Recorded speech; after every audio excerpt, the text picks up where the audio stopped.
So, which came first, the idea of imperialism or the interest group that's pushing for it?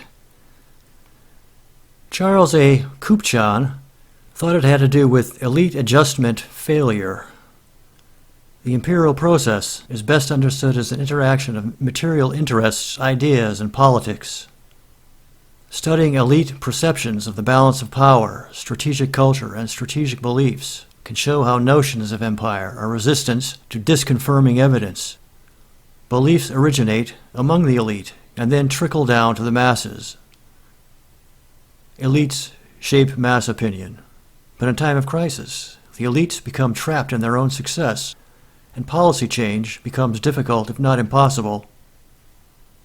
Elite perceptions of high vulnerability produced by international change is the cause of self-defeating policy choice.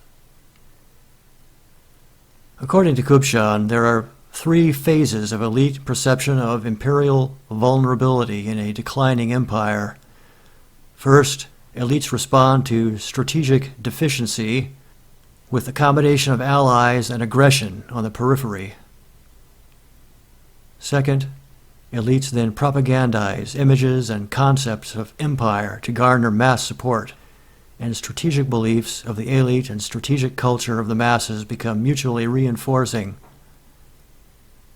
Third, elites recognize a mistake has been made on the periphery, but the recently modified strategic culture of the masses prevents a quick adjustment, and options are removed from discussion. Elites become trapped by their own propaganda success and continue to follow the self-defeating policy. Declining empires are those which seek to preserve the status quo and whose power is decreasing relative to other states. A rising empire is one which seeks to overturn the status quo and whose power relative to other states is increasing. Among declining empires, the ruling elite, under a situation of high vulnerability, believe they must show resolve by using deterrence on the periphery, by extracting more resources from the periphery, and by expanding on the periphery to shore up domestic support in the metropole. Among rising empires, the ruling elite, under a situation of high vulnerability, seeks aggressive expansion at the frontier. They care less about deterrence than about pure intimidation. Expansion on the periphery is seen as the best way to secure resources. All elites become obsessed with prestige and reputation. They believe threats in one area cannot be evaluated independently from other areas. Strategic priorities become less ordered or prioritized, and the distinction between primary and secondary interests becomes blurred.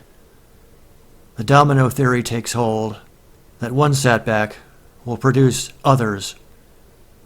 Distant lands come to dominate elite propaganda about national security. Foreign success is looked upon as a way to neutralize any domestic opposition, whether such opposition has been caused by internal chaos or external threats. For rising empires, elites believe time is not on their side. They want more territory for resources, and waiting for deterrence to work seems useless to them. Strategic priorities become blurred, and the incentive for preventive war increases, along with the perception that military balance is growing worse and worse in favor of the periphery.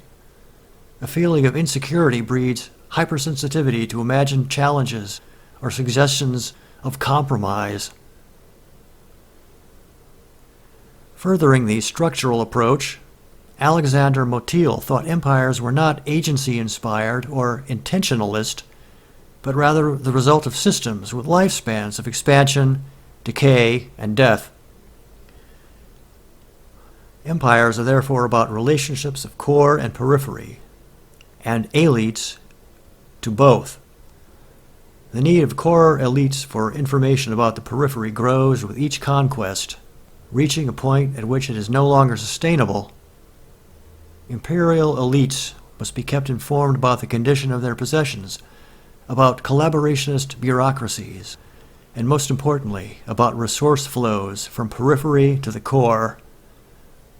Without an expanding economic base, an empire cannot pay for its administration and defense, hence the need for continual resource flows within imperial channels. The stability of an empire depends on three factors. First, efficiency of core periphery channels. The spoke in the wheel of a metropolitan core elite at the hub, connecting it with the peripheral elites on the rim, vital in conveying resource flows. Second, making sure that the peripheral elites cannot band together to overturn the core, disrupting resource flows to the metropole.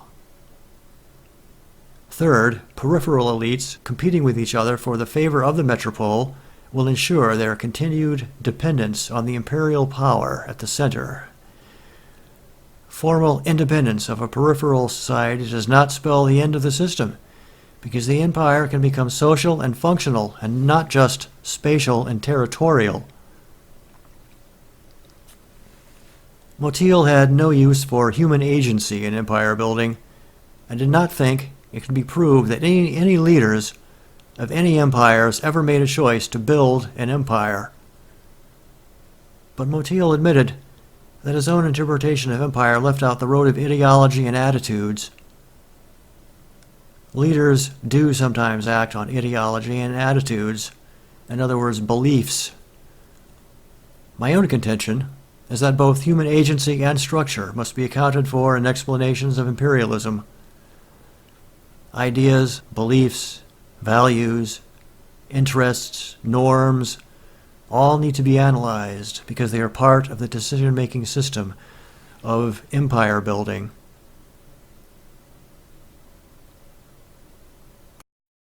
This is your empire historian, Frank H. Wallis, Ph.D. Thank you for listening and thinking.